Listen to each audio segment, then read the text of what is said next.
Thank you very much. Good on you. Warwick, please. 1 minute late. How are you, bud? Mr. Mayor, councillors, thank you for this opportunity.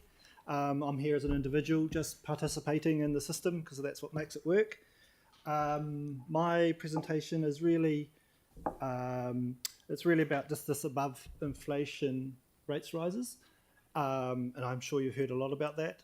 But I guess the bottom line is you cannot keep doing this forever. If you do, you're going to be 100% of the economy, and just from memory, it's sort of been going for about 10 years. So at some point, it might not happen today, but at some point, a group of you guys are going to have to go, well, we can't keep doing this. And so that's my main point today. I think it's 13% for CCC and 25% for ECAN. They're really eye-watering figures. And there's potential extras like water charges and bits and pieces that I don't know if that's included in that. One thing I'd like to ask is for better communication. I scanned through the documents that got sent out, but everything sort of seems to be omnibus. You have like infrastructure and X, Y, and all these things sound good, but it's quite hard to see where the extra costs have come from. Is it extra council staff? Is it salaries? Is it contractors? It's kind of hard to see where the blowouts are coming from because it really is a blowout and it's been going a long time. I think it would be really good as a council to kind of look at that and try and dig down to where this is coming from. And I get it's not easy, and I suspect a lot of it's actually been imposed on you, like government law changes requiring all kinds of responses. But what I would say back to that is it's kind of easy. You're a monopoly, so you can go to the people and go, well, sorry, but we've had this imposed on us. We, have to raise your rates. But push back on that. And if you communicate it, I think the community can help.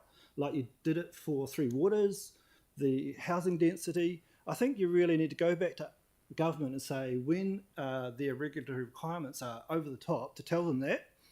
And also over engineering, all that kind of thing. Sometimes you've got to actually push back. Not easy, I get that, but you cannot keep doing this forever. I picked out a couple of the points that I know myself. These are by absolutely, there's no in-depth research here. It's just everybody has a wee idea. The worst possible kind of spending is where you're spending money and actually it's doing more harm than good, right? So I picked 3 things that just sort of on my radar, if you like. I sort of wondered about buses. I understand the budget is like 160 million and only 10% of that's recovered. So, if a bus ticket is $3 on average, that would mean that the actual cost of that bus ride is $30. You could actually pay for everybody to take Ubers around the place. And so it's like, you have to stop and think, I know it's been done this way forever and ever and ever, but you have to stop sometimes and think, hang on, is this really the only way? Is there another, can we think outside the square a little bit here? It might actually be cheaper just to pay Uber to do it. Cycle lanes, I can say this, I'm a cyclist myself, I've cycled for years and years and years. I don't think the way they've been done at the moment is value for money. I know this is a bit of a cliche, probably at this table, but you can do it better and cheaper.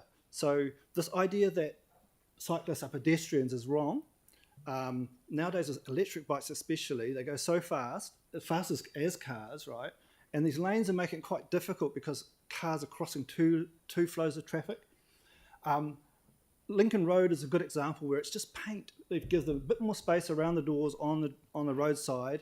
It actually works better from a cyclist perspective, and you're about to do miles and miles more of that because obviously cheaper paint than concrete and traffic lights everywhere. Okay. Last one here, a graph here, coastal hazards. There is consultation going on at the moment around managed retreat for coastal hazards.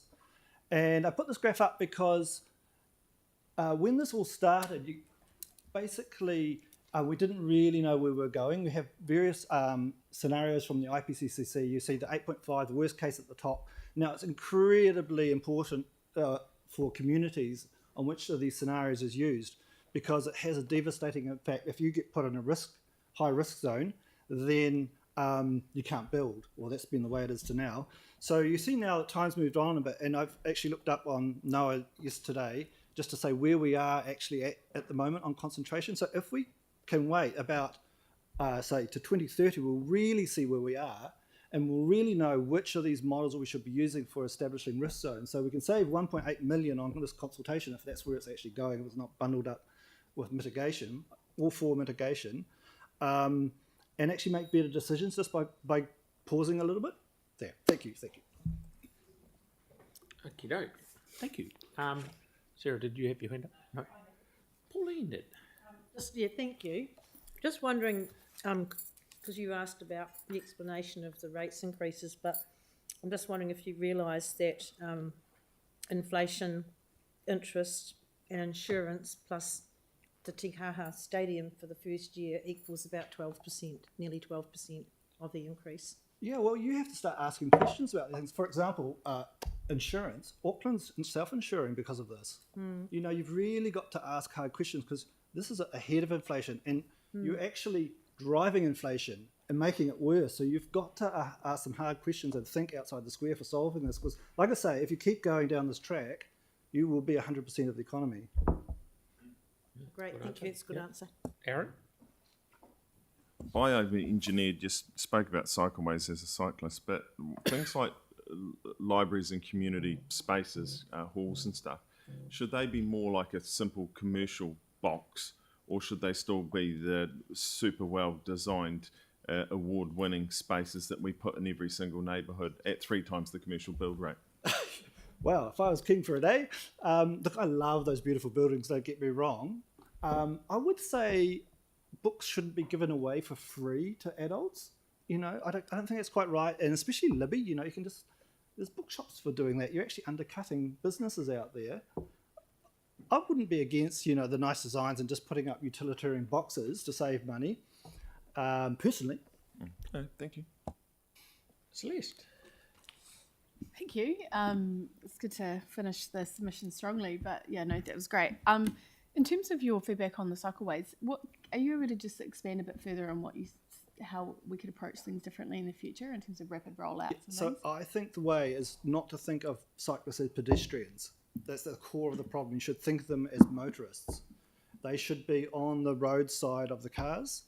Just what really, really helps is more space outside the car. So Lincoln Road's great, but it's got the great big green lane. It's got a single lane for traffic, but doesn't block anyone going across. And it actually works really well and would be a lot cheaper to implement. And you could implement it in more places. Like there's a limit to how many cycle lanes that are concreted off that you can put around the place.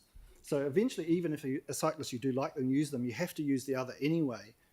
And they're quite awkward. You get into these concrete lanes and you can't get out of them to turn and things like that. So I personally don't like them, and they're quite hard to pass in and things like that. So, and it's quite dangerous on the turning because you get all these traffic turning across the front of you and so forth. I just think the concept of what a good cycle lane maybe needs a rethink. Okay, thank you, mate. Good to see you again. Thank you very much. Appreciate your time. Okay. Thank you, everybody. See ya. Graham and Linda, please. Or maybe just Graham.